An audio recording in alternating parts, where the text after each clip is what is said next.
मला पिझ्झा खायचा आहे. मी ही डाळ भाकरी खाणार नाही. दोरांनी बांधलेली मेघना लाल नाकाने सुसू करत पिझ्झाची मागणी करत होती. मॅडम, कदाचित तुमची नजर कमजोर आहे. दिसत नाही का? डाळ भाकरीसोबत भात आणि लोणचंही आहे. एकतर आम्ही तुम्हाला जेवायला देतोय, नाहीतर दुसरे अपहरण करते असते तर आतापर्यंत तुमच्या तोंडात रुमाल कोंबून तुम्हाला एका कोपऱ्यात टाकलं असतं. पाणीही प्यायला दिलं नसतं. इथे तुम्हाला डाळ भाकरी, भात, लोणचं, अगदी सॅलडसुद्धा मिळतंय, तरीही नखरे करता. विसरलीस का? तू अपहरण झालेली आहेस, माहेरी बसलेली नाहीस. अपहरणकर्त्यांपैकी एक मुलगा रागाने तडफडत बोलला.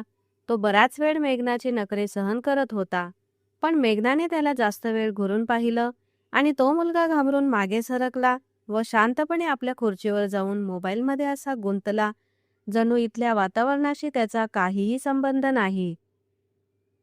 उपाशीपोटी मेघनाच्या पोटात कावळे ओरडत होते, पण समोर ठेवलेलं जेवण खायची तिची इच्छा नव्हती. आता तिच्या डोळ्यात पाणीही आलं आणि हे फक्त मेघनालाच माहीत होतं की हे अश्रू तिने मुद्दाम भरले होते, फक्त आणि फक्त या लोकांकडून पिझ्झा मागवण्यासाठी. या सगळ्या नकाबधारी लोकांपैकी सतीशला त्या निष्पाप मुलीला पाहून दया आली. मेघना एकदम रडू लागली. काय झालं? पिझ्झासाठी रडतेस? नाही, माझ्या पोटात दुखतंय. बरं, पोटात दुखतंय आणि पिझ्झाही खायचा आहे. विचित्र वेडी मुलगी आहेस. सतीशने तिला रागाने ओरडून सांगितलं. अरे बावळट, तेवढं नाही, ते वेगळं पोट दुखणं आहे. मेघनाने त्याच्याकडे घुरत म्हटलं. हे ते आणि ते वेगळं म्हणजे काय? पोट दुखणं म्हणजे पोट दुखणंच आहे ना. अभिजितला काहीच कळालं नाही, म्हणून त्याने प्रश्नार्थक नजरेने सतीशकडे पाहिलं. पण सतीशला आता काहीसं कळू लागलं होतं आणि तो धक्क्यात ओरडून बोलला. कुठे पिरियड्स तर येणार नाहीत ना? सतीशच्या ओरडण्यावर राहुलने त्याला घुरून पाहिलं. तुला फार माहिती आहे वाटतं या सगळ्या गोष्टींची. सतीश तिच्यासाठी पॅड्स आणि चॉकलेट्स घेऊन आला. हे पाहून राहुल आणि अभिजित दोघंही चकित झाले. सेवा अशी करतोयस जणू ही तुझी बायकोच आहे. सतीश मेघनाला पिझ्झा खाऊ घालून तिला बेडवर झोपवून आला होता. एक काम कर, सुहागरातही साजरी कर. राहुलची ही टिप्पणी सतीशने दुर्लक्षित केली आणि त्याला तपासणाऱ्या नजरेने पाहत म्हणाला. एक गोष्ट सांग आणि खरं खरं सांग, ही तीच मुलगी आहे ना? तुम्ही लोकांनी पुन्हा काही गडबड तर केलेली नाही ना? राहुल काही क्षण गोंधळला. अरे बॉस, आमच्यावर विश्वास ठेवा. आम्ही कधी आधी गडबड केली आहे का, जी आता करू? राहुलने त्याच्या खांद्यावर हात ठेवत भावनिक अंदाजात म्हटलं. उत्तरादाखल सतीशने डोळे बारीक करत त्याच्याकडे रोखून पाहिलं. तू मला एकतरी काम सांग जे तू नीट केलं आहेस. सतीशच्या या बोलण्यावर राहुल खिसकटत हसला आणि बाजूला झाला. ही मुलगी बेशुद्ध का झाली? कुठे मेली तर नाही ना? आरामात झोपायची तयारी करून पडलेल्या मेघनाला पाहून अभिजितला संशय आला, कारण तिची पटरपटर चालणारी जीभ अचानक शांत होणं काही साधी गोष्ट नव्हती. वाटेत संपूर्ण वेळ बडबड करून तिने दोघांचे कान खाल्ले होते. त्यांना कळत नव्हतं की ते अपहरणकर्ते आहेत की ही मुलगीच त्यांना अपहरण करून नेत आहे. मजबुरीने तिला शांत करण्यासाठी तिला बेशुद्ध करावं लागलं आणि बेशुद्ध अवस्थेतच तिला छोट्या अड्ड्यावर आणलं. तो अड्डा सतीशच्या चौकीदार राजू बाबांच्या मुलाची पंक्चरची दुकान होती. त्याच्या मागच्या बाजूला एक खोली होती. तिथेच सतीशने राहुल आणि अभिजितला सांगितलं होतं की मुलीला घेऊन या. सतीश बराच वेळ समोर बसलेल्या त्या मुलीच्या चेहऱ्याकडे एकटक पाहत होता. शेवटी वैतागून तो म्हणाला, हा प्रश्न मला तुमच्याकडूनच विचारायला हवा. आम्हाला तर असं वाटतंय की तिला बेशुद्ध करण्यासाठी राहुलने एखादं फारच कडक केमिकल वापरलंय. कोपऱ्यात बसलेल्या अभिजितने आपलं मत मांडणं गरजेचं समजलं नाही, तर सतीश फक्त त्यांना रागाने घुरत बसला होता, कारण ते कोणत्याही कामाचे नव्हते. यापेक्षा बरं झालं असतं की मुलीचं अपहरण करण्यासाठी एखादा माणूस विकत घेतला असता. किमान हे प्रकरण बिघडेल याची टेन्शन तरी राहिली नसती. ते सगळे आपापसात बोलण्यात मग्न होते. तेवढ्यात एका निष्पाप मधुर आवाजाने कानात घुमलं. तुम्ही लोक शांत बसू शकत नाही का? माझी झोप खराब होते. कालही मी पूर्ण रात्र नीट झोपले नाही आणि आत्ताही तुमचं नाटक सुरू झालंय. ती असं बोलत होती जणू समोर बसलेले लोक तिचे शत्रू नसून सख्खे भाऊच आहेत. तिचं बोलणं ऐकून सतीशने आश्चर्याने अभिजितकडे पाहिलं. कुठे खरंच तिला काहीतरी नशा वगैरे तर दिली नाही ना? देवाची भीती बाळगा यार, अशा कसल्या गोष्टी बोलताय? मी तुम्हाला तसा वाटतो का? अभिजितने कानाला हात लावत म्हटलं, प्लीज तुम्ही लोक गप्प बसा. माझ्या डोक्यात दुखायला लागलंय. किती बोलता रे तुम्ही? मुलींनाही मागे टाकलंय. मेघना आता दोन्ही डोळे उघडून त्यांच्याकडे रोखून पाहू लागली होती. गप्प बस, नाहीतर तुला अशा ठिकाणी पोचवू की तिथून परत येणं अशक्य होईल. राहुलने क्रूर सुरात धमकी देण्याचा प्रयत्न केला. आधी स्वतः त्या घाणेरड्या जागेतून उठ. मेघनाने म्हणताच राहुलने अचानक बाजूला पाहिलं. जिथे एक निरागस मांजर आपलं पोट साफ करत होती, तो एकदम गडबडून उभा राहिला. मोठा आला मला गायब करणारा, ती दात ओठ खात म्हणाली. त्या क्षणी सतीश शांतपणे त्या मुलीची प्रत्येक हालचालीचं निरीक्षण करत होता. चेहरा अगदी निष्पाप, पण जीभ कात्रीपेक्षाही जास्त धारदार. ओ हॅलो मिस्टर हिरो, डोळे खाली ठेवा, नाहीतर तुमची भेट थेट कोर्टात होईल. अभिजितच्या नजरेची उष्णता चेहऱ्यावर जाणवताच ती तिखट शब्दात बोलली, आणि हे काय, मला दोऱ्यांनी बांधून ठेवलंय? तुम्हाला कल्पना आहे का मी मॅनिक्युअर आणि पेडिक्युअरवर किती पैसे खर्च केलेत? पटकन दोर सोडा. माझ्या हातांवर खुणा पडल्या आहेत ना, तर या जगात तुमचं शेवटचं निशाणही उरणार नाही. बस, फार झालं. तोंड बंद ठेव, नाहीतर कापून कुत्र्यांना खायला घालेन. स्वतःच्या जेवणाचे पैसे नाहीत आणि मला धमक्या देतेस? सतीश तिला घाबरवण्यासाठी म्हणाला, पण मेघना मॅडम घाबरणारी कुठली? नेहमीप्रमाणे यावेळीही तिने सतीशची धमकी हवेत उडवली. तेवढ्यात सतीशचा मोबाईल वाजला. फोन कानाला लावत तो खोलीबाहेर गेला. आता मेघना त्या दोन मूर्खांसमोर बसून त्यांची खरडपट्टी काढत होती. मुली, डोळे खाली कर. नाही करणार. जे करायचंय ते कर. कुणाच्या बापाला घाबरत नाही. अभिजितने यावेळी कानाला हात लावला. देवा रे देवा, किती उद्धट बाई आहे. आमची बायको तर आमच्याशी मोठ्या आवाजात बोलत सुद्धा नाही, म्हणूनच तुझी जीभ एवढी चालते. मेघनाने ताबडतोब उत्तर दिलं. आज मी तुझी बायको असते ना, तर पाहिलं असतं तुझी जीभ कशी चालते. दात ओठ खात तिने त्याला खाऊन टाकेल अशा नजरेने पाहिलं. आत्ताच्या आत्ता माझे दोर सोडा, असं म्हणत ती मोठ्या मोठ्याने किंचाळू लागली. तिघांनीही कानात बोटं घातली. त्यांना वाटलं की कानाचे पडदे फुटतील. आरडाओरडा ऐकून सतीश पुन्हा खोलीत आला. वेडी झालीस का? काय करतेस? ओरडतेस का? माझे दोर सोडा. ती पुन्हा किंचाळली. अभिजित पुढे जाऊन तिचे दोर थोडे सैल केले, पण पूर्ण सोडले नाहीत.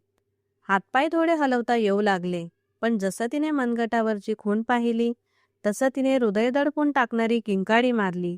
त्यावर सतीश उडतच 2 पावलं मागे सरकला. शेवटी तू आहेस तरी काय, जे तुम्ही परवडू शकत नाही. मेघनाने अदा करत केस हवेत उडवायचा प्रयत्न केला, पण हात अजूनही दोरात अडकलेले असल्याने तो फसला. अभिजित मात्र तिच्या असहाय्यतेवर दात दाखवत होता. मेघना मॅडमचा इरादा नंतर त्याची नीट खबर घेण्याचा होता. आता मला सांगा, मला इथे कशासाठी आणलंय? जर तुम्हाला वाटत असेल की माझ्या बाबांना फोन करून माझ्यासाठी पैसे उकळाल, तर ही तुमची सगळ्यात मोठी गैरसमजूत आहे. कारण तुमच्या आधी हा ड्रामा मी एकदा आधीच करून पाहिलाय. हे म्हणत तिने निरागसपणे मान हलवली. 1 वर्षांपूर्वी पैशांची तीव्र गरज पडल्यावर तिने स्वतःच्या अपहरणाचा ड्रामा रचला होता. पण तिच्या बाबांनी तिला रंगेहात पकडून आणलं होतं, जिथे ती पिझ्झा आणि बर्गरवर ताव मारत होती आणि तिचे साथीदार किडनॅप हो लेला लेलावर नाचत होते. तेव्हा अजय साहेबांनी अक्षरशः कपाळावर हात मारला होता आणि 1 महिन्यासाठी मेघनाला घरातच नजरकैदेत ठेवलं होतं. पण आज मात्र तिचं खरंच अपहरण झालं होतं. सतीश तिच्यासमोर खुर्ची ओढून आरामात बसला. पायावर पाय टाकून तो तिला तपासणाऱ्या नजरेने पाहत होता, तर मेघना निरागसपणे टिमटिमणाऱ्या डोळ्यांनी त्याच्याकडे पाहत होती. अरे, दिसायला तर तू खूपच हँडसम आहेस आणि बऱ्यापैकी स्मार्ट सुद्धा आहेस, असं म्हणत मेघनाने शिट्टीच्या आकारात ओठ वळवले आणि तो एकदम गडबडून गेला.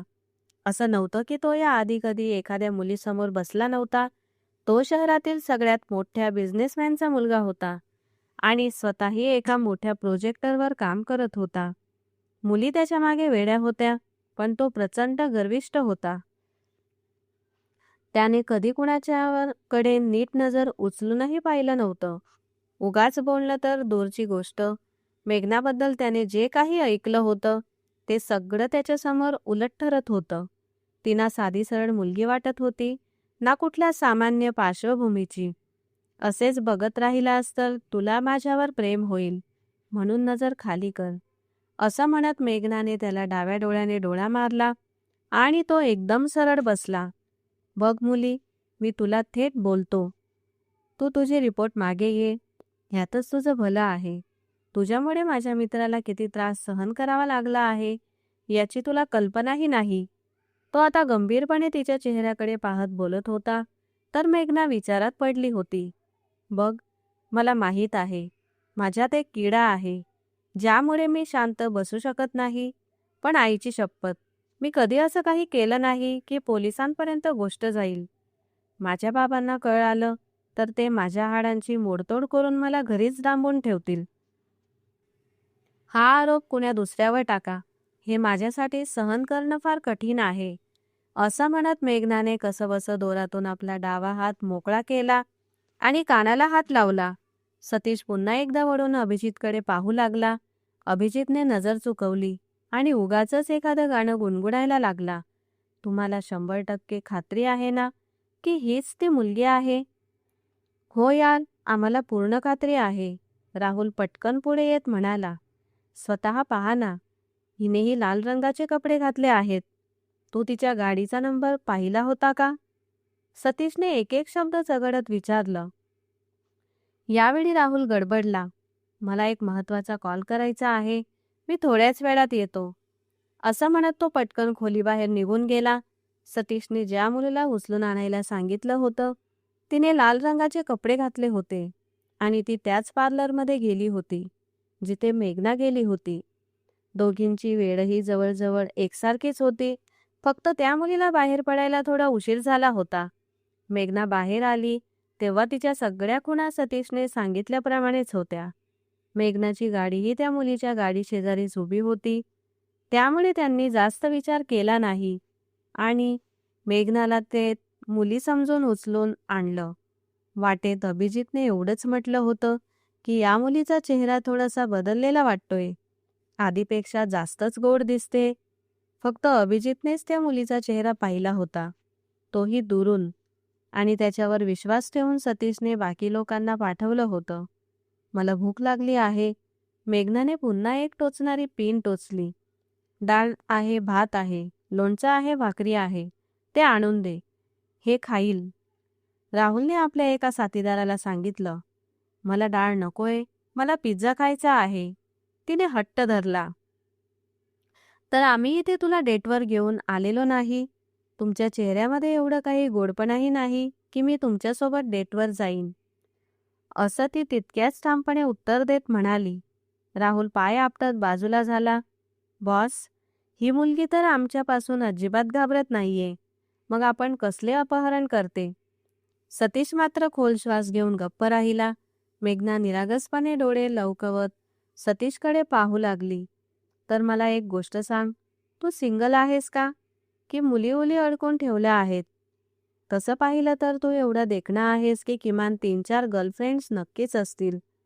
अशा फालतू गोष्टी मला अजिबात आवडत नाहीत, असं म्हणत सतीशने तिरस्काराने मान हलवली.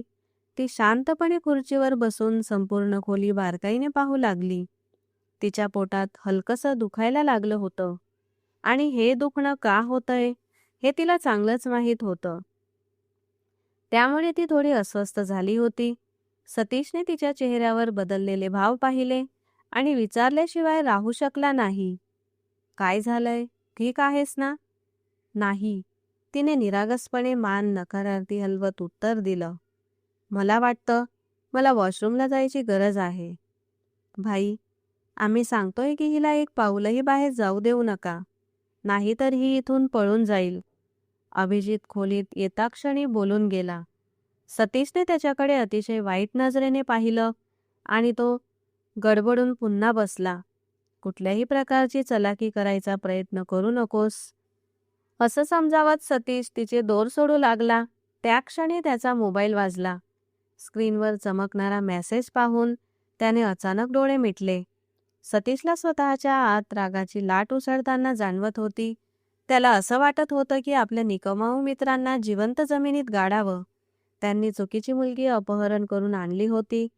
आता सतीशला स्वतःवरही जबरदस्त राग येत होता आणि लाजही वाटत होती. ही चूक सुधारायची कशी हेच त्याला समजत नव्हतं. दुसरीकडे मेघना खुर्चीतून उठताच तिथे लाल रंगाचे छोटे छोटे डाग दिसले. ते पाहून सतीश अक्षरशः घाबरला. त्याने अचानक पुन्हा मेघनाला ओढून खुर्चीवर बसवलं. ती आश्चर्याने त्याच्याकडे पाहू लागली. हे तू काय करतोयस? मला फार अर्जंट जायचंय, असं तिने यावेळी हळूच सतीशच्या कानात सांगितलं. सतीश थोडासा तिच्या कानाजवळ झुकला आणि गंभीर स्वरात म्हणाला, हे सगळं सांभाळण्यासाठी तुझ्याकडे काही व्यवस्था नव्हती का? हे ऐकून मेघनाचे डोळे विस्फारले आणि क्षणात लाजेने तिचा चेहरा लालभडक झाला. ओय, तू काय या मुलीशी फेरी करत बसलायस का? मागे उभ्या असलेल्या राहुलला हे दृश्य सहन झालं नाही आणि तो जळफळाटून बोलून गेला, तू गप्प उभं राहा. आत्ता मी तुमच्यासोबत जे करणार आहे ना, ते मर्तेदमापर्यंत लक्षात ठेवशील, असं सतीशने त्याला धमकावून सांगितलं आणि पुन्हा मेघनाकडे पाहिलं. नाही, तिने असहाय्य आणि निरागसपणे मान नकारार्थी हलवली. पुढच्या क्षणी तिला राग आला. आणि तू असा विचार करतोयस जणू हे लोक मला पिकनिकला घेऊन आले होते आणि मी सगळी तयारी करून आले होते. हे लोक मला अपहरण करून इथे घेऊन आलेत. सतीशला पुन्हा एकदा लाज वाटू लागली. बरं ऐक, तू इथेच बसून राहा, उठू नकोस, असं सांगत तो तिच्यासाठी सामान आणायच्या उद्देशाने खोलीबाहेर निघणारच होता. तेवढ्यात त्याला मेघनाचा हलकासा आवाज ऐकू आला. ऐक ना, माझ्यासाठी चॉकलेट्सही आण, फार इच्छा होते. तो क्षणभर थांबला. मग त्याला आठवलं की अशा अवस्थेत मुलींना चॉकलेट खायची इच्छा होते. राहुलच्या अंगात मात्र अक्षरशः आग लागली होती. ओ, हॅलो मॅडम, आम्ही तुम्हाला अपहरण करून आणलंय, हॉटेलमध्ये जेवायला नाही, म्हणून इतकं फ्री होताय. आणि ऐक सतीश, तू कुठे चाललायस? असं तर नाही ना, जसं सिनेमात होतं तसं तुलाही या मुलीवर पहिल्याच नजरेत प्रेम बसलंय? राहुलच्या डोळ्यांना हे दृश्य प्रचंड बोचत होतं. बघा मिस्टर हँडसम, तुम्ही लवकर जा, या लोकांना सोडा, यांच्याशी मी स्वतःच निपटेन. मेघनाने हात हवेत हलवून त्याला बाहेर जाण्याचा इशारा केला. तेव्हा तो तिच्याकडे बघतच राहिला. बराच वेळ तो डोक्यावर जोर देत होता, पण ही मुलगी आपण आधी कुठे पाहिली आहे हे काही आठवत नव्हतं. तो गाडीत जाऊन बसलाच होता. तेवढ्यात त्याच्या डोक्यात जणू स्फोटच झाला. हळूहळू सगळं चित्र त्याच्या डोळ्यांसमोर स्पष्ट होत गेलं. ही तर तीच मुलगी होती जिला तो गेल्या 2 वर्षांपासून शोधत होता. म्हणूनच तिच्या एवढ्या तिखट आणि बेधडक बोलण्याच्या स्वभावानंतरही तो तिच्या एकाही प्रश्नाचं उत्तर देऊ शकत नव्हता. थोड्या वेळापूर्वी जेव्हा तो तिच्या अगदी जवळ गेला होता, तेव्हा त्याला तीच ओळखीची जिव्हाळ्याची खुशबू जाणवली होती. मेघना गेल्या 5 वर्षांपासून एकच परफ्यूम वापरत होती आणि त्या परफ्यूमशी ती इतकी जोडली गेली होती की त्याशिवाय तिला स्वतःची ओळखच अपूर्ण वाटायची. तिला अजिबात कल्पना नव्हती की हाच परफ्यूम तिचं आयुष्य पूर्णपणे बदलून टाकणार होता. सतीश गेल्यानंतर राहुल आणि त्याचे मित्र पुन्हा मेघनाच्या समोर खुर्च्या ओढून बसले आणि दीदी, आम्हाला एक गोष्ट तरी सांग, असं अभिजितने म्हणताच ती तडफडून त्याच्याकडे पाहू लागली. मी तुझ्यापेक्षा पूर्ण 5 वर्षांनी लहान आहे. खबरदार, मला स्वतःपेक्षा मोठं केलंस तर. ओ दीदी, या सगळ्या गोष्टी सोडा. मी तर तुमची खूप इज्जत करतो, म्हणूनच तुम्हाला दीदी म्हणतो. पण एवढं तरी सांगा की तुमचा बाप किती श्रीमंत आहे. जर आम्ही तुमच्या बापाकडून कोटींची मागणी केली तर तो आमच्या झोळीत टाकून देईल का? मेघनाने त्याच्याकडे इतक्या जहरी नजरेने पाहिलं की तो नजर चुकवायला भाग पडला. मी तुम्हाला आधीच सांगितलं आहे की माझ्यामुळे माझा बाप तुम्हाला एक फुटकी कवडीही देणार नाही. पण हो, जर तुम्ही त्याला फोन करण्याचा प्रयत्न केला तर तो 1 तासाच्या आत इथे पोहोचेल आणि तुम्हा दोघांना थेट जेलच्या साकड्या नाळ टाकेल. तुम्हाला माहीत नाही का की मी या शहराच्या कमिशनरची मुलगी आहे?" हे ऐकताच राहुल आणि अभिजित दोघेही जोरजोरात हसू लागले. "बस बस, ही फेकाफेकी कोण्या दुसऱ्यासमोर जाऊन कर. आम्हाला माहीत आहे, तुझा बाप एखादा छोटा मोठा व्यवसाय करतो आणि बरीच कमाई करतो. पण याचा अर्थ असा नाही की तू त्याला थेट कमिशनरच बनवशील." यावेळी मेघनाच्या ओठांवर हलकसं हसू आलं, पण पोटात उठणाऱ्या वेदनांच्या लाटेमुळे तिलाही नीट हसणं कठीण होत होतं. तिलाही आता अंदाज आला होता की या लोकांनी चुकीच्या मुलीचं अपहरण केलं आहे. सतीश जसा सामान घेऊन परत आला तसाच अभिजितने काहीही न विचार करता त्याच्या हातातली पिशवी हिसकावून घेतली.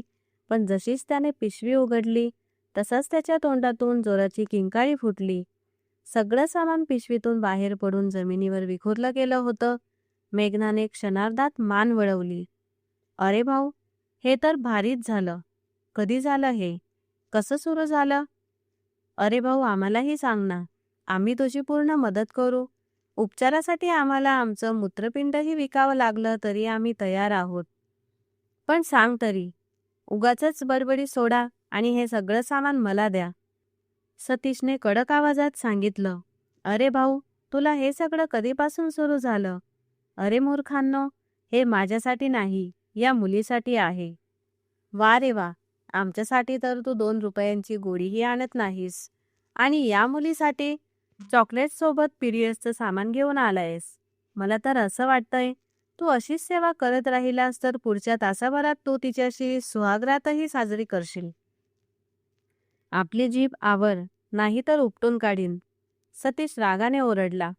"हे सगळं तुमच्यासारख्या निकृष्ट लोकांमुळे घडलं आहे. तुम्ही चुकीची मुलगी अपहरण करून आणली आहे." हे ऐकताच त्या दोघांचे चेहरे एकदम पांढरे फटक पडले. दोघांनी एकाच वेळी मेघनाकडे पाहिलं आणि ती मात्र निरागसपणे डोळे टिमटिवत बसली होती. "मी माझ्या कमिशनर पप्पांना फोन करू का?" हे ऐकताच अभिजित आणि राहुलने तिच्यासमोर हात जोडले, तर सतीशने सगळं सामान तिच्या हातात दिलं. आपल्या नालायक मित्रांना बाहेर जाण्याचा इशारा केला आणि स्वतःही खोलीबाहेर निघून गेला. "ओय हिरो, तुम्ही लोकांनी इथे कुठे कॅमेरे-वॅमेरे तर लावले नाहीत ना? काळजी करू नकोस, आम्ही इतकेही घाणेरडे नाही आहोत." सतीशच्या ओठांवर नकळत एक खोल, हलकंसं हसू उमटलं होतं.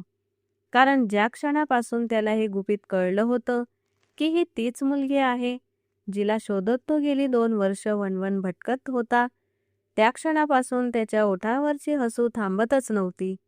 अभिजित आणि राहुलने जेव्हा त्याला सतत हसताना पाहिलं, तेव्हा ते दोघेही आश्चर्याने एकमेकांकडे पाहू लागले. "अरे, याला नेमकं झालंय तरी काय?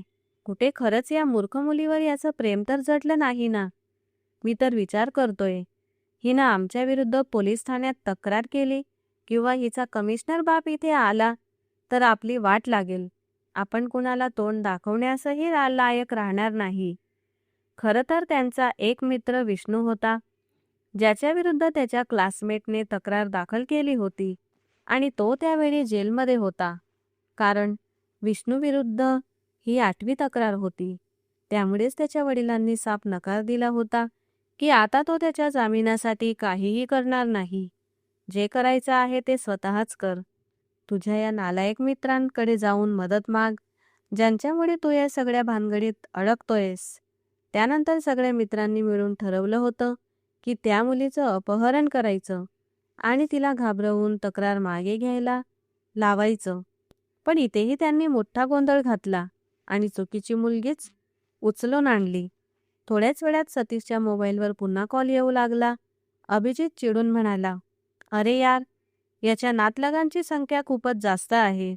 मोबाईल पाहिलात की सतत वाजतच असतो." सतीशने फोन कानाला लावताच आणखी एक धक्का बसला.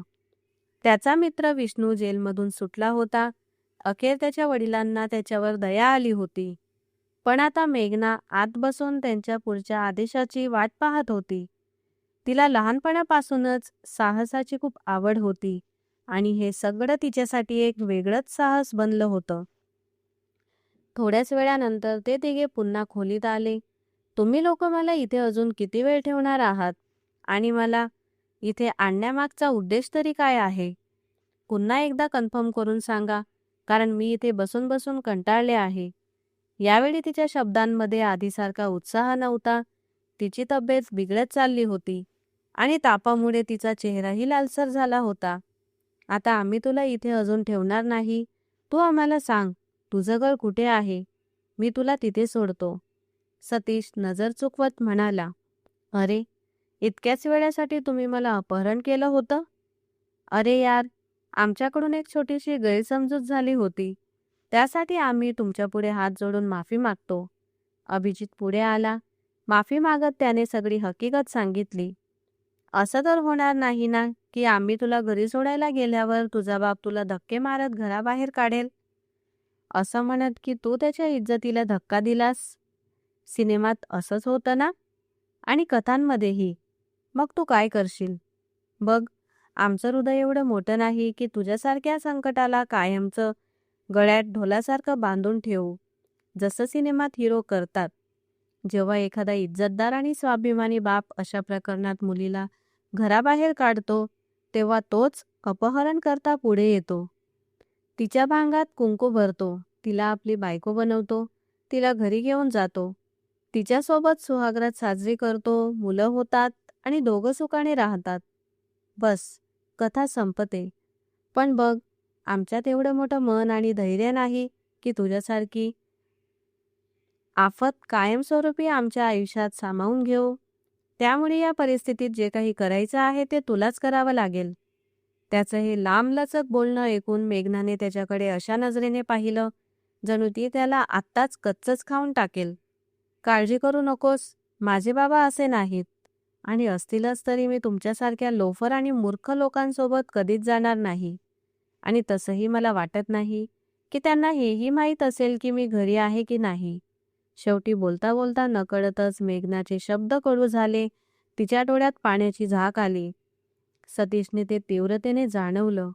अचानक मेघनाची नजर आपल्या हातांकडे गेली आणि एक हृदय दडपून टाकणारी किंकाळी घुमली. काय झालं? तू ठीक आहेस ना? माझी अंगठी, माझा साखरपुडा झाल्याची अंगठी हरवली. अभिजित आणि राहुल घाबरून जमिनीवर डोळे फाड फाडून शोधू लागले, तर सतीश मात्र जागच्या जागी दगडासारखा स्तब्ध झाला. त्याला क्षणभर वाटलं की आपल्या कानांनी काहीतरी चुकीचं ऐकलं आहे. ती खरंच साखरपुड्याच्या अंगठीबद्दल बोलत होती का? त्याने अचानक मेघनाकडे पाहिलं. तिच्या चेहऱ्यावर चिंता स्पष्ट दिसत होती. ती खूपच घाबरलेली होती आणि त्यावरूनच कळत होतं की ती अंगठी तिच्यासाठी किती महत्वाची होती. जर अंगठी एवढी महत्वाची होती तर ती घालणारा माणूस सुद्धा. यापुढे सतीश विचारही करू शकला नाही. त्याने रागाने मूठ आवळली आणि लांबच लांब पावलं टाकत खोलीबाहेर निघून गेला. अरे, आपल्या बॉसला काय झालं? त्याला परत बोलवा. या मुलीची अंगठी शोधून द्यायची आहे, नाहीतर ही किंचाळत किंचाळत आपल्याला वेडं करेल, अभिजितने मागून ओरडूनही सांगितलं. पण सतीश तेव्हा निघूनच गेला होता आणि वेगात गाडी चालवत थेट घरी पोहोचला होता. त्याने राहुलला फोन करून सांगितलं होतं की मेघनाला तिच्या घरी सोडून दे. संपूर्ण वाटेत ती त्या दोघांशी बोलत आली होती, त्यांच्याशी गप्पा मारल्या होत्या आणि मैत्रीही केली होती. इतकंच नाही तर त्यांना आपले भाऊच मानलं होतं. जेव्हा ती घरी पोहोचली तेव्हा राहुलचे डोळे आश्चर्याने विस्फारले. असं नव्हतं की तो स्वतः मध्यमवर्गीय कुटुंबातून आला होता. त्याचे वडीलही सरकारी अधिकारी होते आणि 19 ग्रेडचे होते. पण मेघनाचं घर मात्र वेगळ्याच थाटाचं होतं. चला, माझ्यासोबत या, तुम्हाला चहा पाणी देते, असं ती म्हणाली. नाही नाही दीदी, तुमचा खूप खूप धन्यवाद. अभिजितने पुन्हा दीदी म्हणून हाक मारली. ती चेहरा वाकडा तिकडा करत गाडीतून खाली उतरली आणि हात हलवत त्यांना बाय बाय करत धन्यवाद देऊ लागली. ते दोघीही हसत हसत परतीच्या वाटेला लागले. मेघना मात्र त्यांची गाडी नजरेआड होईपर्यंत पाहत राहिली. घरात शिरताना क्षणभर तिच्या मनात सतीशचा विचार आला. फारच विचित्र माणूस होता तो. त्याला मुलींशीच नव्हे तर कुणाशीही नीट बोलण्याची शिस्त नव्हती. ती मान झटकत घराच्या आतल्या भागात निघून गेली. माझ्या मुलीला अखेर भटकंतीतून फुरसत मिळाली वाटतं. प्रीतीजींचा आवाज ऐकून तिने स्वतःला काहीही बोलण्यापासून थांबवलं, पण बहुतेक आज त्या तिला बोलताना पाहू इच्छित होत्या. मी तुझ्या वडिलांना समजावून सांगितलं आहे की तुझ्यावर थोडं नियंत्रण ठेवा, पण ते काही ऐकतच नाहीत. असंच चालू राहिलं तर उद्या तू आमचा चेहरा काळा करशील आणि संपूर्ण जगासमोर आम्हाला बदनाम करशील. प्रीतीजी बोलतच राहिल्या तेव्हा मेघना जागच्या जागी थांबली. तुम्हाला माझ्यावर नाही तर तुमच्या स्वतःच्या मुलीवर नियंत्रण ठेवायची गरज आहे. तुम्हाला माहीत आहे का ती सध्या कुठे आहे? शहरातल्या सगळ्यात बदनाम ठिकाणी आपल्या मित्रांसोबत पार्टी करत आहेत. उद्या तिचे फोटो वगैरे बाहेर आले तर तुम्हाला तोंड लपवायलाही जागा मिळणार नाही. म्हणूनच भलं याच्यात आहे की माझ्यावरून नजर हटवा आणि तुमच्या मुलीकडे वळवा. असं म्हणत ती थांबली नाही, तर लांबच लांब पावलं टाकत आपल्या खोलीकडे निघून गेली. तिचं मन जोरजोरात ओरडून रडावंसं करत होतं, पण त्या बाईसमोर रडून आपल्या अश्रूंना किंमतहीन बनवायचं तिला नव्हतं. खोलीत शिरताच ती थकलेल्या अवस्थेत बेडवर पडली आणि सुस्काऱ्यांसह रडू लागली. ती 8 वर्षांची असतानाच तिच्या आईचं एका वेदनादायक अपघातात निधन झालं होतं. आईचा अंत्यसंस्कार होऊन चितेची राखही अजून थंड झाली नव्हती आणि तिच्या वडिलांनी दुसरं लग्न केलं होतं. त्या अफेअरबद्दल तिला आधीपासूनच माहिती होती. ती अनेकदा आई आणि मावशीचं बोलणं ऐकत असे. तिची आई पतीमुळे अनेकदा लपून छपून रडायची. हळूहळू मेघना वडिलांपासून दूर होत गेली आणि आईच्या अधिक जवळ आली.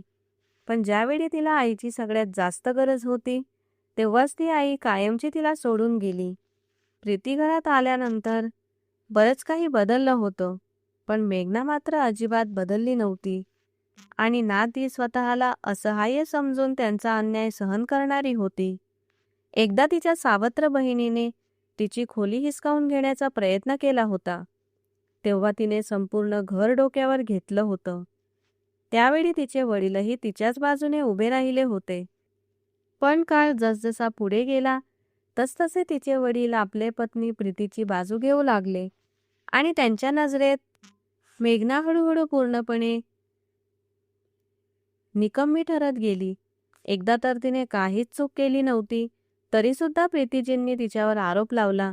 तेव्हा तिने मुद्दाम तीच चूक पुन्हा केली आणि त्यांच्या डोळ्यात डोळे घालून बेफिकीरपणे म्हणाली, जेव्हा विनाकारण आरोपच होणार असतील तर मग तो गुन्हा करूनच टाकावा. प्रीतीजी तिला पाहतच राहिल्या. तिला माहीत होतं की ती या मुलीला नियंत्रणात ठेवू शकत नाही, पण तरीही तिच्या स्वतःच्या जिभेवर नियंत्रण ठेवणं त्यांना कठीण जात होतं. अजय साहेब बहुतांशी वेळ आपल्या नोकरीत आणि व्यवसायात गुंतलेले असायचे आणि कधीतरी वेळ मिळालाच तर तोही ते आपल्या सावत्र मुलांसोबतच घालवत. मोठ्या मुलीसाठी त्यांच्या आयुष्यात वेळ फारच कमी होता. काही महिन्यांपूर्वीच त्यांनी मेघनाचा साखरपुडा आपल्या मित्राच्या मुलाशी लावून दिला होता. हे लग्न पूर्णपणे राजकीय स्वरूपाचं होतं. रोहनला मेघनामध्ये जराही रस नव्हता. त्याला गंभीर स्वभावाच्या, शांत स्वभावाच्या मुली आवडत होत्या आणि तो साध्या लाजाळू मुलींनाच महत्त्व देत असे. मेघनाला नेहमी वाटायचं की यामागेही एक कारण होतं. रोहनला आपल्या बायकोनं गुलामासारखं वागावं अशी अपेक्षा होती, पण मेघनाला हे सगळं सहन होणं शक्यच नव्हतं. तरीसुद्धा वडिलांसाठी तिने या नात्याला होकार दिला होता. त्यांच्या घराण्याच्या काही रीतिरिवाज होत्या. त्यापैकी एक परंपरा अशी होती की त्यांच्या घराण्यात ठरलेले साखरपुडे कधीच मोडले जात नव्हते आणि शब्द दिल्यानंतर मागे फिरायचं नाही. मेघनाही याच परंपरेची बळी ठरली होती. अजूनही उद्या तिला रोहनसोबत लंचला जायचं होतं. हॉटेलच्या थीम संदर्भात काही चर्चा करायची होती. हे सगळं विचार करताच तिच्या मनात आधीपासूनच गोंधळ उडत होता. रात्री तिला झोप येत नव्हती, म्हणून नकळत तिने मोबाईलमधली गॅलरी उघडली आणि फोटो पाहू लागली. अचानक ती काश्मीरच्या फोटोवर येऊन थांबली आणि तिच्या डोक्यात जणू स्फोटच झाला. तिच्या अस्तित्वालाच धक्का बसला. ती पटकन उठून बेडवर बसली. अरे, तो माणूस, तो तर तोच होता ज्याचा त्या दिवशी मी जीव वाचवला होता. सतीशचा विचार करताच तिचे ओठ शिट्टीसारखे वळले. आज जेव्हा तिने सतीशला पाहिलं होतं तेव्हा ती आठवण्याचा प्रयत्नही करत होती, पण अनेक वर्ष उलटून गेली होती आणि सतीशचा चेहराही पूर्णपणे बदलला होता. त्या दिवशी त्याचा चेहरा जखमांनी भरलेला होता, त्यामुळे ओळखणं कठीण झालं होतं. अरे रे, मला कुणाचा तरी नंबर घ्यायला हवा होता. आता मी माझ्या त्या भावांना पुन्हा कधी भेटेन? आता तिला खऱ्या अर्थानं पश्चाताप होत होता. किमान अभिजित भावाचा नंबर तरी घेतला असता. तो खूप विनोदी स्वभावाचा होता. कधी कधी तिचा मूड खराब झाला की त्याच्याशी बोलून ती स्वतःला बरी करू शकली असती. 2 वर्षांपूर्वी ती आपल्या मित्रांसोबत फिरायला काश्मीरला गेली होती. तिथे रस्त्यातच एका गाडीचा अपघात झाला होता. मेघनाने जाऊन पाहिलं तर त्या गाडीत सतीश होता. मेघनाने आपल्या मैत्रिणीच्या मदतीने सतीशला रुग्णालयात नेलं होतं आणि बराच वेळ त्याच्या जवळच बसून राहिली होती. त्याला शुद्धी येऊनही ती त्याच्या जवळच थांबली होती आणि त्याचे घरचे आल्यावरच ती तिथून निघून गेली होती. सतीशला ती मुलगी पहिल्याच नजरेत खूप आवडली, पण तिचा काहीही पत्ता त्याच्याकडे नव्हता. त्याला वाटत होतं की हे काही दिवसांचं वेड आहे, जे आपोआप उतरून जाईल. पण इतकी वर्ष उलटूनही तो तिला विसरू शकला नव्हता. मेघना त्याच विचारात हरवून झोपून गेली होती. दुसऱ्या सकाळी तिने आपल्या मंगेतरला खोटं कारण सांगितलं की तिला एमफिलसाठी ॲडमिशन घ्यायला युनिव्हर्सिटीत जायचं आहे. तिने आधीच आपलं ग्रॅज्युएशन पूर्ण केलं होतं, पण आता टाइमपास म्हणून एमफिल करण्याचाही तिचा विचार होता. यामुळे तिला घरातल्या विषारी वातावरणातून थोड्या वेळासाठी का होईना सुटका मिळणार होती. मित्रमैत्रिणी तिने आधीपासूनच फारसे ठेवले नव्हते. फक्त 2-3 जणच होते. तीही सध्या आपल्या कामामुळे खूप व्यस्त होती. मेघना जशी ॲडमिशन फॉर्म सबमिट करून मागे वळली तसं तिचं अस्तित्व एखाद्या जड वस्तूवर जाऊन आदळलं. आंधळे झाला आहात का? ती रागाने ओरडली. पण जसे तिने नजर वर केली तसं समोर सतीश उभा होता. तिचे पुढचे शब्द तोंडातच अडकले. थोड्याच अंतरावर उभा असलेला राहुल मेघनाला पाहताच झपाट्याने चालत तिच्या जवळ आला. ओ हॅलो सिस्टर, कशी आहेस तू? मला वाटलं होतं की आता तुझी कधीच भेट होणार नाही, पण वाटतं आम्ही तुला जरा जास्तच आवडलो आहोत. हीच गोष्ट मला तुम्हा लोकांशी बोलायची आहे, असं ती म्हणाली. सतीश मात्र शांतपणे हे सगळं पाहत उभा होता. सूर्यप्रकाश मेघनाच्या चेहऱ्यावर पडत होता आणि तिचे तपकिरी डोळे चमकत होते. सतीशनेही पुढे जाऊन त्याच युनिव्हर्सिटीत एमफिलला प्रवेश घेतला होता, प्रोजेक्ट मॅनेजमेंट या विषयात. जेव्हा मेघनाला हे कळालं तेव्हा सतीश निघून गेल्यानंतर तिने लगेच आपला ॲडमिशन फॉर्म पुन्हा भरला. यावेळी तिने प्रोजेक्ट मॅनेजमेंटचाच विभाग निवडला होता. तिच्या ओठांवर खोडकर हसू पसरलं होतं आणि डोळ्यातही खटाळपणा नाचत होता. युनिव्हर्सिटीच्या पहिल्याच दिवशी ती आत शिरली तेव्हा तिची नजर सतीशवर पडली. तो कुठल्याही गोष्टीची पर्वा न करता नजर खाली घालून डिपार्टमेंटकडे चालला होता. ती लहान मुलीसारखी उड्या मारत त्याच्या मागे धावली आणि हलकसं थापट सतीशच्या डोक्यावर मारलं. सतीश काही बोलणार तेवढ्यात समोर उभी असलेली मुलगी पाहून त्याने ओठ आवळून धरले. हा काय उद्धटपणा आहे? मी मला हवं ते करू शकते, तू मला रोखू शकत नाहीस. आणि तुला असं का वाटतं? कारण माझ्याकडे तुमची सगळ्यात मोठी कमजोरी आहे. तुम्ही लोकांनी मला अपहरण केलं होतं. मला हवं तर मी आत्ताच पोलीस स्टेशनमध्ये जाऊन सांगू शकते, पण तुझ्याकडे पुरावे नाहीत. त्यामुळे कोणीही तुझ्या बोलण्यावर विश्वास ठेवणार नाही. असं म्हणत सतीशने तिच्या बोलण्याकडे जणू दुर्लक्षच केलं. मेघना त्याच्या बरोबरीने चालण्याचा प्रयत्न करत होती, पण सतीश खूप वेगात चालत होता. तिने आपला वेग वाढवला आणि अचानक तिला ठेच काढली. ती जमिनीवर पडणार इतक्यातच सतीशने तिच्या कमरेभोवती हात घालून तिला सावरलं. त्या क्षणी दोघेही एकमेकांच्या खूप जवळ होते. मेघनाला सतीशच्या श्वासांची उष्णता आपल्या कपाळावर जाणवत होती आणि ती पूर्णपणे अस्वस्थ झाली होती. सतीशचीही अवस्था वेगळी नव्हती. काही क्षण ते दोघेही तशाच स्थितीत थांबले होते. पुढे मागे जाणाऱ्या एका विद्यार्थ्याने त्यांच्याकडे पाहिलं तेव्हा सतीश पटकन सरळ उभा राहिला. तू ठीक आहेस ना? त्याने मृदू आवाजात विचारलं. मेघनाला आपल्या हृदयाचे ठोके कानात घुमत असल्यासारखे वाटत होते आणि तिचे गाल आपोआप तापले होते. स्वतःला सावरायला तिला बराच वेळ लागला.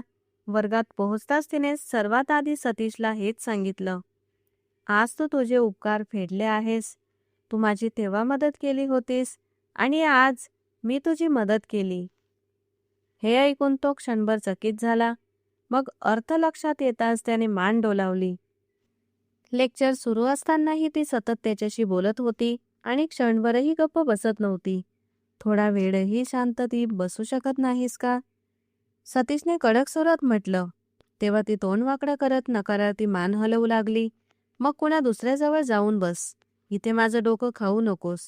मी माझा मौल्यवान वेळ काढून इथे क्लास घ्यायला आलो आहे, तुझ्याशी फालतू गप्पा मारायला नाही. सतीशच्या या शब्दांनी मेघनाला खूप वाईट वाटलं. तुझ्याशी कोणी हसून बोलावं एवढीही लायकी तुझ्यात नाही. मग माझ्याशी का बोलतेस? जा, कुणा दुसऱ्याशी बोल. इथे तुझ्यासारखे हजारो नमुने बसले आहेत. असं म्हणत तो उठला आणि वर्गाबाहेर निघून गेला. दुसऱ्या क्लासला अजून खूप वेळ होता. मेघना मात्र डबडबलेल्या डोळ्यांनी त्याच्या पाठमोऱ्या आकृतीकडे पाहत बसली. एक नंबरचा खडूस माणूस आहे हा. जरा देखील अक्कल नाही की मुलींशी कसं बोलायचं. कुठला तरी वेडा सायको आहे. काल मात्र माझी इतकी काळजी घेत होता. जणू काही माझा खूप जवळचा नातलग आहे आणि आज बघा पूर्ण वेडाच झाला आहे. हे बोलून ती पुन्हा आपल्या पुस्तकांवर झुकली. अजून काही क्षणच गेले होते. तेवढ्यात तिच्या बाजूला आणखी एक क्लास फेलो येऊन बसला. त्याचं नाव आदित्य होतं आणि तो हरियाणाचा होता. त्याचा स्वभाव खूप जॉली होता. थोड्याच वेळात मेघना त्याच्याशी मोकळी झाली. सतीश जेव्हा परत वर्गात आला तेव्हा मेघना त्या मुलासोबत हसत खेळत बोलताना पाहून नकळत त्याच्या अंगात आग लागली. पण तो काहीच बोलला नाही. तो थेट मेघनाच्या शेजारच्या सीटवर जाऊन बसला. आता त्याचं लक्ष लेक्चरकडे लागतच नव्हतं. पुन्हा पुन्हा त्याची नजर भरकटत मेघनाच्या सीटवर जात होती. ही गोष्ट मेघनाला चांगलीच जाणवत होती आणि मनातल्या मनात ती खुशही होत होती. सुट्टीच्या वेळी दोघं बाहेर पडले तेव्हा मेघना उपकार केल्यासारख्या थाटात म्हणाली, जर तू माझ्याशी सॉरी म्हणशील तर कदाचित मी तुला माफ करेन. ती पुन्हा त्याच्या शेजारी चालू लागली. यावेळी सतीशने मान खाली घातली आणि हळू आवाजात म्हणाला, सॉरी. मेघनाला त्याचा आवाज कसाबसा ऐकू आला. तोपर्यंत तो तिच्या नजरेआडही झाला होता. मेघना जेव्हा युनिव्हर्सिटीच्या गेटजवळ पोहोचली तेव्हा समोरच रोहन उभा होता. ती लगेच वास्तवाच्या दुनियेत परत आली. थोड्या वेळापूर्वी मनात रंगवलेली सगळी स्वप्न क्षणात चुरगळली गेली. मी केव्हापासून तुला कॉल करत आहे, तू कॉल का उचलत नाहीस? रोहनचा सूर प्रचंड रागीत होता. क्लास चालू होता. माझा कॉल तुझ्या क्लासपेक्षा जास्त महत्वाचा नाही का? त्याने तिखट शब्दात प्रश्न केला. मला वाटतं या प्रश्नाचं उत्तर तुला केव्हाच मिळालेलं आहे. तिनेही तितक्याच ठामपणे उत्तर दिलं. रोहन तिच्याकडे फक्त बघतच राहिला. गाडीत बसल्यावर तो उपरोधिकपणे म्हणाला, तुझ्या फालतू बोलण्या मी लग्नानंतर अजिबात सहन करणार नाही. तुझी लांब जीभ कापून घेऊन ये. कारण मला उद्धट आणि शहाण्या बायका अजिबात आवडत नाहीत आणि मला विनाकारण हुकूम गाजवणाऱ्या पुरुषांचा तिटकारा आहे. तिनेही तितक्याच रोखटोकपणे उत्तर दिलं. रोहनने झटक्यात गाडी थांबवली. उतर उतर माझ्या गाडीतून. हे ऐकून मेघनाने गोंधळून त्याच्याकडे पाहिलं. काय अर्थ आहे याचा? मी सांगतोय आत्ताच्या आत्ता माझ्या गाडीतून उतर, नाहीतर तुला धक्के देऊन बाहेर फेकून देईन. रोहन, तू वेडा झाला आहेस का? तू मला अशा निर्जन रस्त्यावर उतरायला कसं सांगू शकतोस? इतका वेळ झाला आहे. मी इथे एकटी. तिचे शब्द तोंडातच अडकले. कारण रोहनने तिचा हात पकडून तिला ओढत गाडीतून बाहेर काढलं होतं. तिला काही समजायच्या आतच रोहन गाडी घेऊन निघून गेला. मेघनाचं मन वेदनेने भरून आलं. तिने मोबाईल काढला बाबांना कॉल करून त्यांच्या आवडत्या जावयाची करामत सांगण्यासाठी. पण मोबाईलची बॅटरी संपलेली होती. पहिल्यांदाच त्या ओसाड जागेची तिला भीती वाटू लागली. मान खाली घालून ती छोटे छोटे पावलं टाकत पुढे चालू लागली. अजून काही सेकंदच गेले होते. तेवढ्यात एक गाडी तिच्याजवळ येऊन थांबली. ती दचकून मागे सरकली. वाटतं तुमचा सो कॉल्ड मंगेतर तुम्हाला इथे एकटी सोडून पळून गेला आहे. सतीशचा आवाज ऐकताच तिचे ओठ नकळत हसण्यात बदलले. अरे दीदी, मी तर आधीच सांगतोय, अशा माणसाला लग्नाआधीच घटस्फोट देऊन विषय संपवा. अभिजित आणि राहुल दोघेही मागच्या सीटवर बसले होते. दोघांनीही भावनिक आवेशात तिला मंगेतराशी नातं तोडण्याचा सल्ला दिला. ती कडवट हसू हसली. ते शक्य नाही. बाबा जोपर्यंत हुकूम देत नाहीत, तोपर्यंत मी त्याच्याशी नातं तोडू शकत नाही. नाहीतर त्यांच्या नजरेत मी फारच वाईट मुलगी ठरेन. आधीच ते मला फारसं पसंत करत नाहीत. तिच्या आवाजातली ओल सतीशला जाणवली आणि तो क्षणात शांत झाला. तू आमच्यासोबत जेवायला येशील का? खरंच खूप भूक लागली आहे. अरे, तू तर माझ्या तोंडचं बोललास, मेघना आनंदाने म्हणाली. त्यानंतर ती त्या लोकांसोबत जेवायला हॉटेलमध्ये गेली आणि तिथे गेल्यावर तिला सगळी गोष्ट उमगली. तिचा मंगेतर, जो तिला मधोमध रस्त्यावर सोडून गेला होता, तो त्या हॉटेलमध्ये एका मुलीसोबत बसून हसत हसत गप्पा मारत होता. सतीशने अचानक खुर्ची ओढली आणि थेट त्याच्यासमोर जाऊन बसला. आता मेघनाला आपला मंगेतर दिसेनासा झाला होता. सतीशने तिचं लक्ष दुसरीकडे वळवलं आणि तिच्या प्लेटमध्ये जेवण वाढू लागला. ती मात्र फक्त त्या माणसाकडे पाहत राहिली, जो दुसऱ्याने दिलेल्या जखमेवर मलम लावत होता. रोहन त्या बाईसोबत इतका गुंतलेला होता की आजूबाजूचं काहीही भान त्याला उरलं नव्हतं. ते लोक निघून गेल्यानंतरही तो तिथेच बसून राहिला होता. मेघनाला आता कुठल्याच गोष्टीत रस उरला नव्हता. घरी परतल्यावर तिने बाबांना सांगायचा प्रयत्न केला, पण त्यांनी तिचं बोलणं दुर्लक्ष केलं. उलट तिलाच ओरडले, तू इतकी संकुचित विचारांची कधीपासून झालीस? एवढं तरी तुला कळायला हवं होतं की तो बिझनेसमॅन आहे आणि त्याचे अनेक बिझनेस वुमनसोबत संबंध असतात. पण याचा अर्थ असा नाही की ते नातं तुझ्या कल्पनेप्रमाणेच असतं. एखाद्या बिझनेस डीलसाठी सुद्धा ते लोक हॉटेलमध्ये जाऊ शकतात. बाबा, मला सांगा, कोणत्या बिझनेस डीलमध्ये एखादा पुरुष दुसऱ्या बाईचा हात पकडतो? अजय साहेब तिचं बोलणं ऐकून रागाने उभे राहिले. मला नाही वाटत की त्याने काही फार मोठी चूक केली आहे. तुझा विचार करण्याचा दृष्टिकोन खूपच लहान झाला आहे, अगदी तुझ्या आईसारखा. थोडं मन मोकळं कर, विचार बदल, नाहीतर समाजात तुझं कुठे जगणं कठीण होईल. असं म्हणत ते निघून गेले.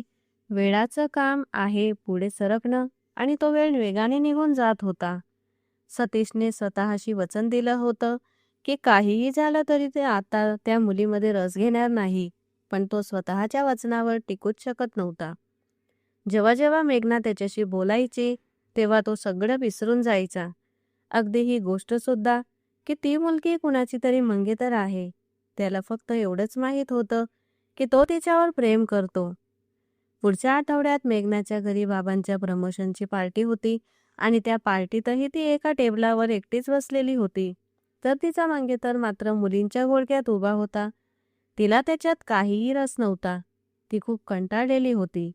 तेवढ्यात अचानक एक ओळखीचा पुरुषी आवाज ऐकून तिचा चेहरा आनंदाने खुलला. तो सतीशच होता. काळ्या रंगाच्या 3 पीस सूटमध्ये तो खूपच देखणा दिसत होता. ते दोघे बराच वेळ एकमेकांशी बोलत राहिले. सतीशच्या आईवडिलांनी एकदा आधीच तिच्या बाबांशी म्हणजेच अजय साहेबांशी मेघनाच्या लग्नाविषयी बोलणी केली होती, पण तेव्हा अजय साहेबांनी तिचा हात रोहनला दिला होता. जेव्हा मेघनाला ही गोष्ट कळली तेव्हा क्षणभर तिचं हृदय थांबल्यासारखं झालं. तिला कधी सतीशवर प्रेम जडलं हे तिलाच कळलं नव्हतं, पण आता त्या माणसाचं प्रेम तिच्या हृदयात घट्ट रुजलं होतं. हे प्रेम संपवणं कठीण नाही तर अशक्यच होतं. ती जितकी त्याच्यापासून दूर जायचा प्रयत्न करायची तितकाच तो तिच्या मनावर अधिकच राज्य करू लागायचा. दुसरीकडे सतीशची ही अवस्था तशीच होती. ते दोघे सहज गप्पा मारत होते. तेवढ्यात अचानक सतीश क्षणभर शांत झाला आणि पुढच्या क्षणी खोल आवाजात म्हणाला, तू माझ्याशी लग्न करशील का? मेघनाला वाटलं की तिच्या कानांनी काहीतरी चुकून ऐकलं आहे. सॉरी, तुम्ही काय म्हणालात? सतीशने आपलं वाक्य पुन्हा सांगितलं. आता कुठल्याही गैरसमजाची जागाच उरली नव्हती, कारण तो थेट आणि स्पष्टपणे आपली भावना तिच्यासमोर मांडत होता. मेघनाने क्षणात बाबांकडे पाहिलं, ज्यांनी 2 आठवड्यातच तिच्या लग्नाची तारीख ठरवली होती. तिने पटकन मान नकारार्थी हलवली. मी माझ्या बाबांना फसवू शकत नाही, असं म्हणत ती उठली आणि आपल्या खोलीत निघून गेली. ती मुलगी होती आणि मजबूर होती, पण सतीश पुरुष होता आणि तो मजबूर नव्हता. त्याला माहीत होतं की आपलं प्रेम कसं मिळवायचं. मेघनाच्या स्वभावातून, तिच्या आवडीनिवडीतून तिला कोणते रंग आवडतात हे तो ओळखून होता.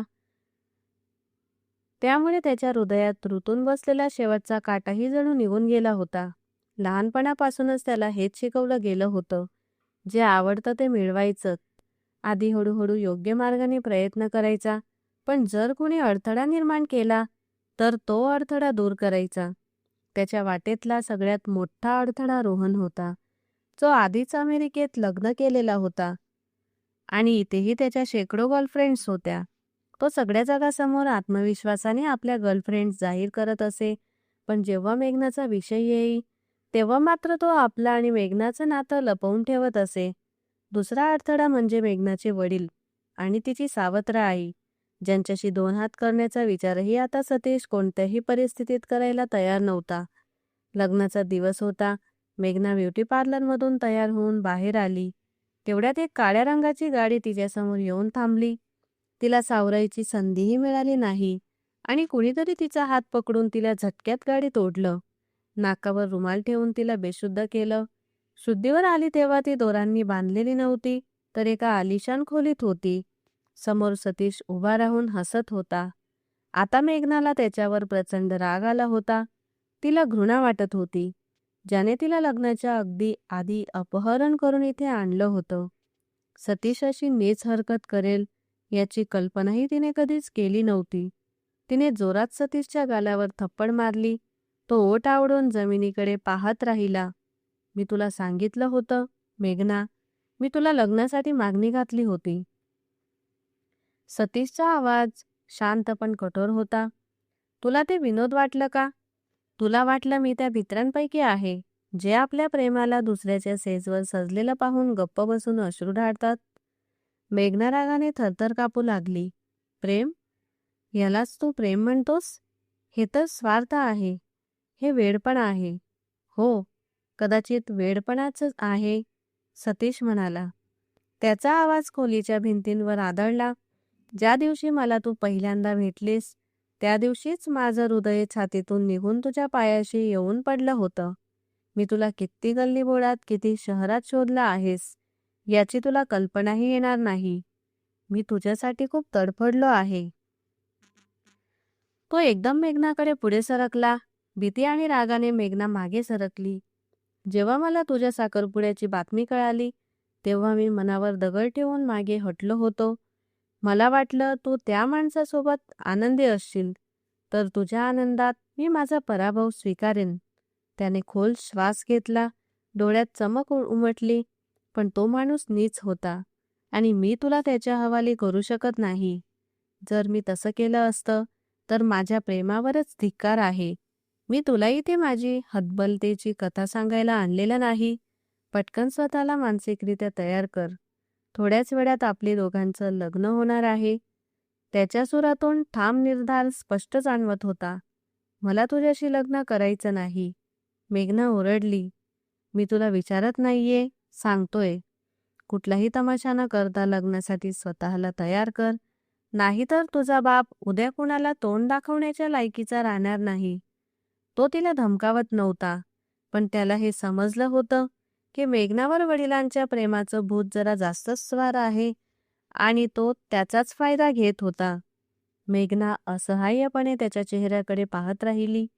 ती बाहेर आली तेव्हा तिचे तथाकथित भाऊही तिथे होते, पण तिने कोणाशीही बोलणं आवश्यक समजलं नाही. राहुलने बनावटी रागाने सतीशकडे पाहिलं तेव्हा सतीश फक्त खांदे उडवून मोकळा झाला. बाहेर लॉनमध्येच लग्नाची सगळी तयारी झाली होती. थोड्याच वेळात त्यांचं लग्न पार पडलं. रात्री सतीश खोलीत गेला तेव्हा खोलीचं दृश्य पूर्णपणे बदललेलं होतं. त्याने धक्क्याने दोन्ही हात डोक्यावर ठेवले. त्याचा आवडता परफ्यूम जमिनीवर फुटून किरचिर झाला होता. बेडची चादर खाली फेकलेली होती. कपाटातले सगळे कपडे जमिनीवर विखुरलेले होते आणि बाथरूममधील नळ सुरू असल्यामुळे पाणी वाहत वाहत खोलीत साचू लागलं होतं. "हे तू काय केलंयस?" तो गळ्याच्या शिरा फुगवून ओरडला. तेव्हा मेघना दुसऱ्या बाजूला वळून झोपली. तिने कपडे बदलले होते आणि चादर डोक्यापर्यंत ओढून शांतपणे पडली होती. तो पुढे आला आणि झटक्यात मेघनाचा हात पकडून तिला उठवू लागला. तेव्हा ती डोळे फिरवत त्याच्याकडे पाहू लागली. मग निरागसपणे म्हणाली, "काय करता आहात पतिदेव? मला झोप येते. मला झोपू द्या." हे शब्द असे होते की सतीशच्या हृदयाचे ठोके क्षणभर थांबल्यासारखे झाले. एक विचित्र अस्वस्थता त्याच्या संपूर्ण अस्तित्वावर पसरली. झोपेने भरलेल्या मेघनाच्या डोळ्यांनी त्याला प्रचंड अस्वस्थ केलं. दुसरीकडे मेघनाने त्याच्या डोळ्यात रागाऐवजी वेडसर ओढ पाहिली आणि ती घाबरून मागे सरकली. पण तोपर्यंत तो तिला ओढून आपल्याजवळ घेऊन आला होता. "तुला शिक्षा द्यावीशी वाटतच नाही, कारण तू डोक्यापासून पायापर्यंत प्रेम करण्यासारखी आहेस," असं म्हणत तो तिच्या ओठांकडे झुकणार. इतक्यात मेघनाने अचानक आपला हात ओठांवर ठेवला. हे सतीशला अजिबात आवडलं नाही. त्याने मेघनाचा हात बाजूला सारत तिचे दोन्ही हात पकडून मागे नेले. "तू माझ्यावर जबरदस्ती करणार आहेस का?" ती बनावटी रागाने म्हणाली. "जर तू अशी हट्ट करशील तर मला जबरदस्ती करावी लागेल. म्हणून चांगल्या बायकोसारखं माझी साथ दे. मला खुश कर. हे तुझं कर्तव्य आहे आणि माझा हक्क आहे. तू ज्या हक्काबद्दल बोलतोयस तो हक्क मी मान्य करत नाही. तू माझ्याशी जबरदस्तीने लग्न केलंस. तू मला घरातून उचलून आणलंस. आधी या सगळ्यांसाठी माफी माग. मग कदाचित तुला काही मिळेल." असं ती डोळे दाखवत म्हणाली. "ठीक आहे, मी माफी मागतो. मी जे केलं तर चूक होतं. तू जी शिक्षा देशील ती मला मान्य आहे.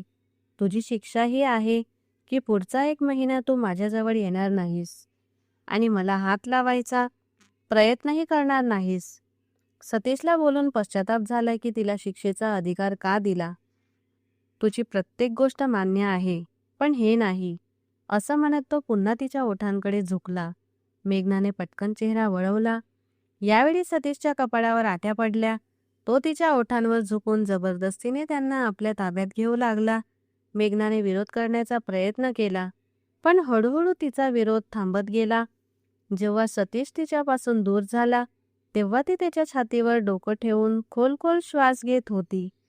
सतीश तिच्या श्वासांची उष्णता आपल्या छातीवर जाणवत असल्याने अधिकच अस्वस्थ होत होता.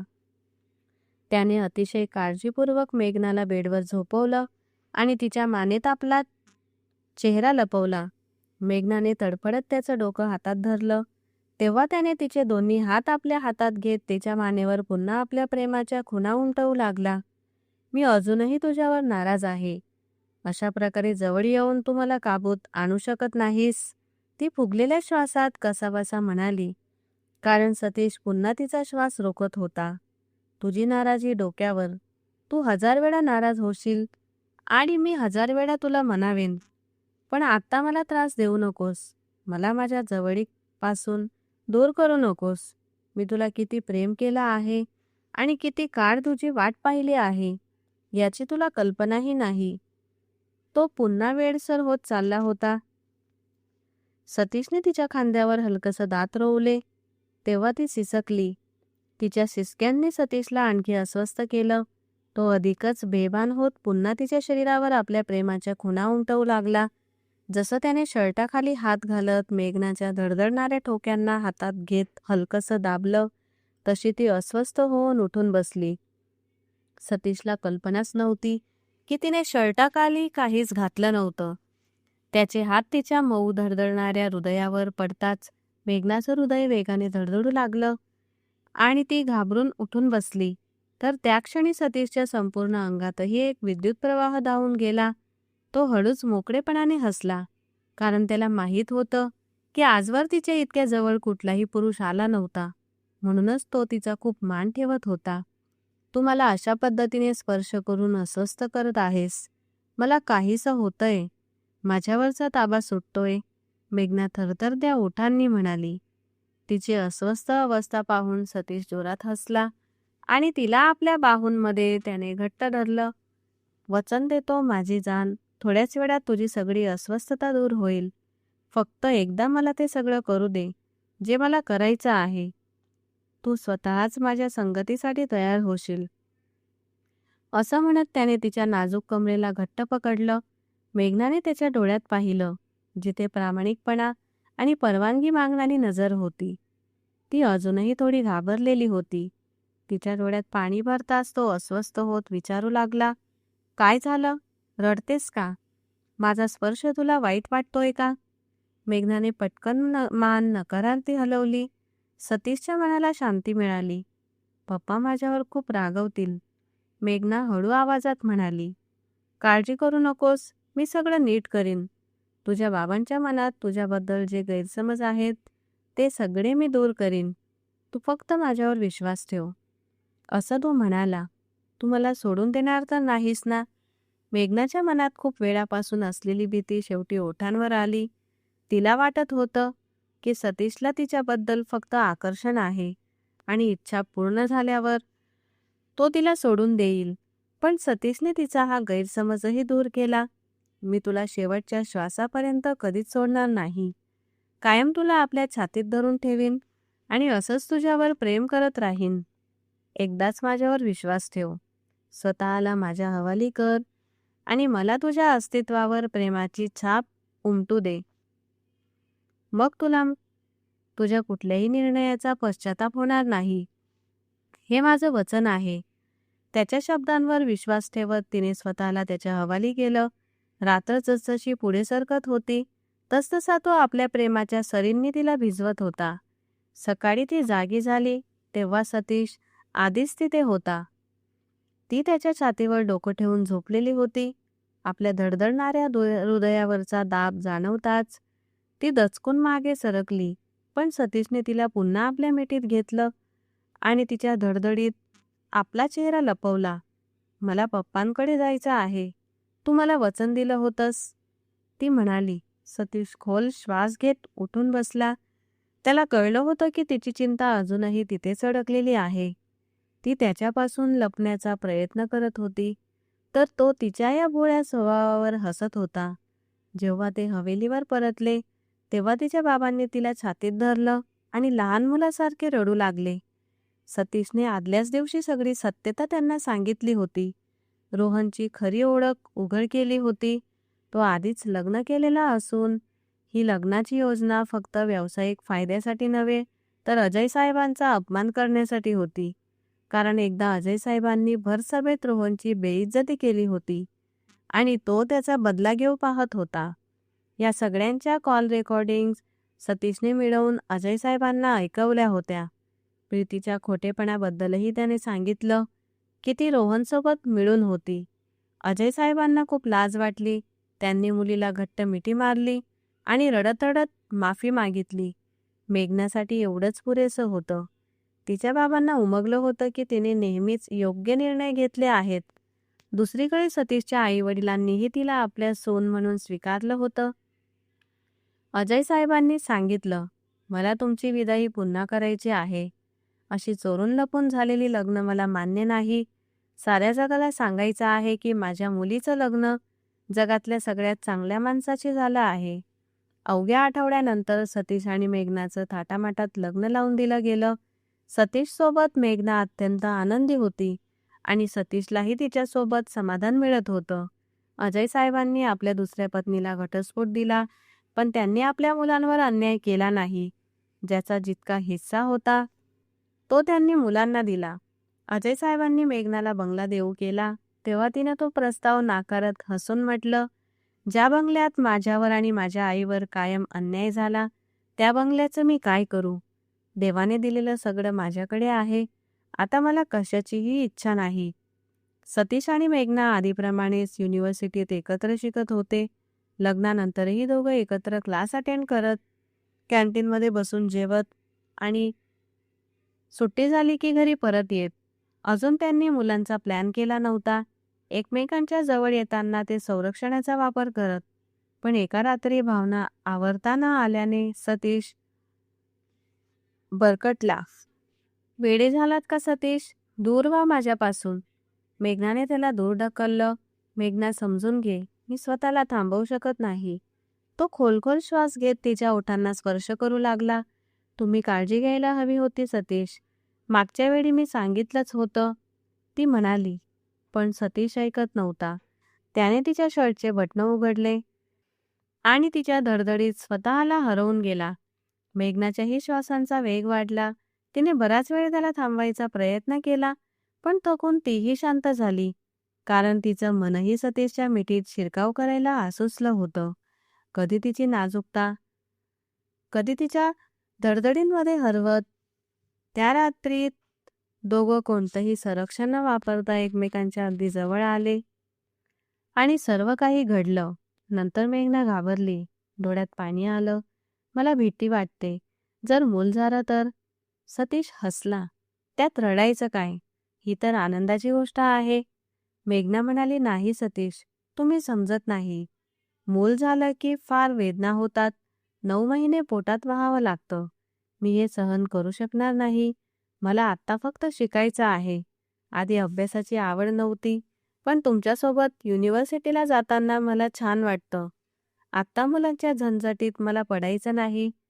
सतीशने तिला मिठीत घेत म्हणाला, मी आहे ना. आपण दोघं मिळून सांभाळू. तू तुझा अभ्यास पूर्ण कर आणि मूल होण्याबाबत हा वेदना प्रत्येक स्त्रीला सहन कराव्या लागतात आणि हे स्त्रीसाठी मोठं सौभाग्यच असतं. सतीशच्या शब्दांनी मेघनाला थोडं बळ मिळालं आणि खरंच 20 दिवसातच तिला चक्कर येऊ लागली.